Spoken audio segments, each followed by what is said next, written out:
Terima kasih Anda masih bersama kami di Prime Time News. Kali ini bersama saya Putri Ayuning Tias. Dunia sepak bola Indonesia kembali mendapat tamparan keras dengan adanya dugaan pengaturan skor saat melawan Thailand dan Vietnam di SEA Games 2015.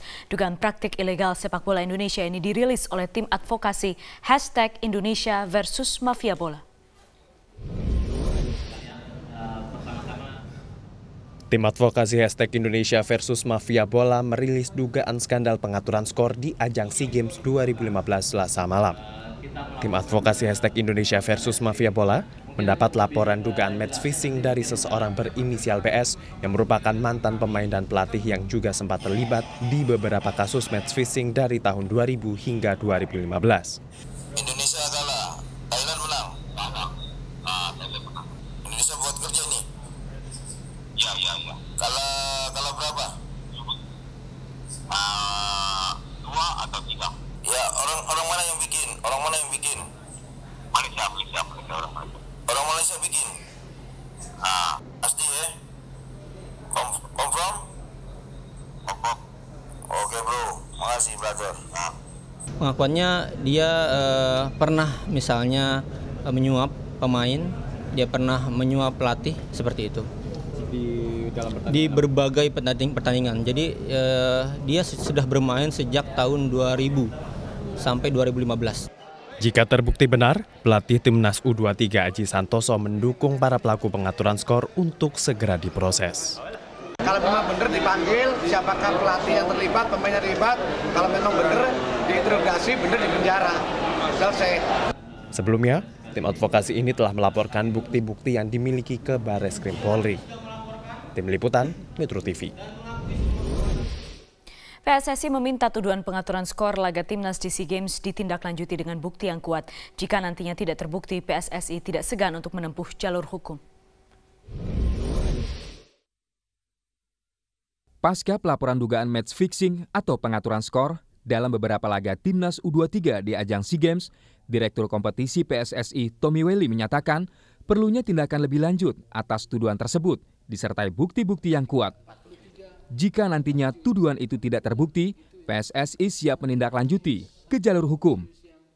PSSI menunggu dari pihak yang membuka itu, tolong dibuktikan, karena itu tuduhan yang bukan main-main, tuduhan yang keji, maka tolong dibuktikan.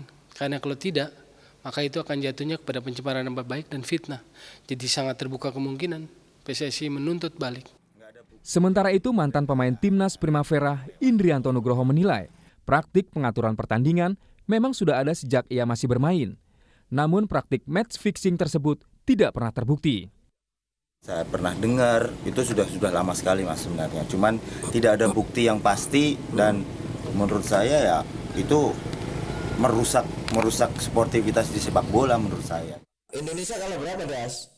Dugaan suap ini kembali mencuat setelah seseorang berinisial BS melaporkan praktik pengaturan skor di kompetisi Indonesia. Selain itu, BS juga memiliki rekaman percakapan dengan bandar judi yang diduga terkait dengan pengaturan skor laga timnas U23 di ajang SEA Games Singapura. Tim Liputan, Metro TV. Pemirsa, munculnya rekaman dugaan pengaturan skor saat laga timnas U23 yang disusul dengan pengakuan dari praktisi di dunia sepak bola Indonesia satu persatu mulai membongkar adanya mafia di persepakbolaan Indonesia. Namun meski sudah mulai terang benderang terungkap, mampukah momentum ini ditelusuri dan menjadi titik balik perbaikan sepak bola Indonesia? Kami membahasnya malam ini. Di studio sudah ada bersama saya Komjen Polisi Purnawirawan Ugro Seno yang juga mantan tim 9 Kemenpora. Pak Ugro, selamat malam. Malam. Terima kasih sudah bergabung di Prime Time News dan juga sudah bersama kami Mas Kesit Budi Handoyo, pengamat sepak bola. Mas Kesit, terima kasih.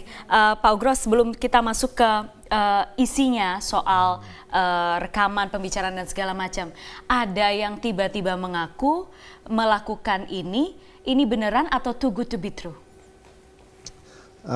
Sejak tim 9 dibentuk oleh Pak Menpora, sinyal-sinyal tentang match fixing ini sudah terdengar keras gitu ya. Jadi kita tim 9 waktu itu memang tidak ada tugas untuk investigasi. Yeah. Jadi kalau kita salah ngomong pasti dikriminalisasi sama kelompok mereka yang kuat ini. Padahal kita nggak perlu takut sama orang kuat, orang bener yang kita takuti kan. Nah, tapi kita ekstra hati-hati.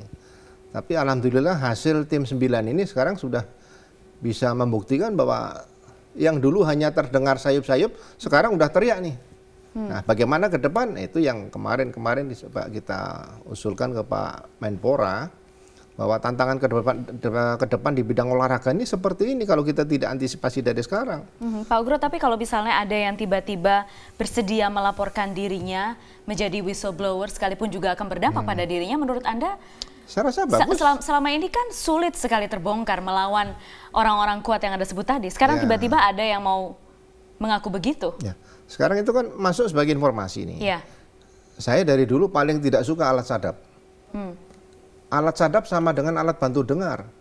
Tapi kita harus buktikan FBI bisa membongkar FIFA. Itu bukan hanya alat sadap bagian kecil. Jadi yang perlu dilakukan adalah bagaimana teknik penyelidikan yang ini dimiliki oleh para penyidik kita, penyidik Polri. Nah, kemampuan penyelidikan ini jangan disia-siakan. Nah, sekarang karena teknologi baru orang tergantung alat sadap. Nah, harus nyamar di situ, undercover. Nah, kalau ketemu ya kita kalau perlu belajar dulu dari FBI lah, bagaimana nangkep itu. Saya rasa bisa diungkap ini. Harus maksimal dan harus bisa diungkap. Mas Kesit, kita bahas soal modusnya sekarang. Kalau misalnya menurut Anda, apakah ini modusnya baru atau sebenarnya sudah biasa, sudah dari dulu didengar teman-teman di sepak bola? Tapi nanti dijawabnya setelah jeda. Pemirsa tetap bersama kami di Prime Time News.